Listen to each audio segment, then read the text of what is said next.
Hey everybody, in this video, I will show you exactly how to add PayPal payments to Shopify. Make sure to watch the video until the end to get the most out of it.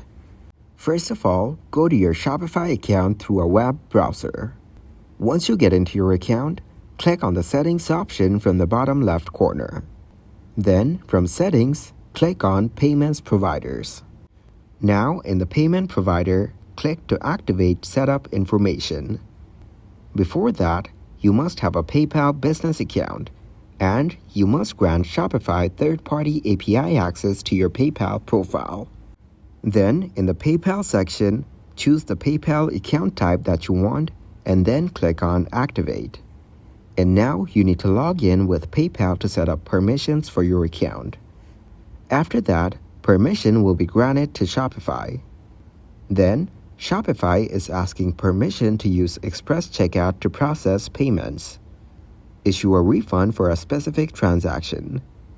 Process your customers' credit or debit card payments and many more. Then click on Grant Permissions.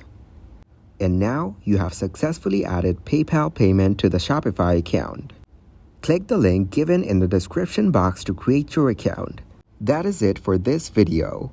Please leave a like and subscribe to the channel for more tutorials like this. Thanks for watching. Goodbye.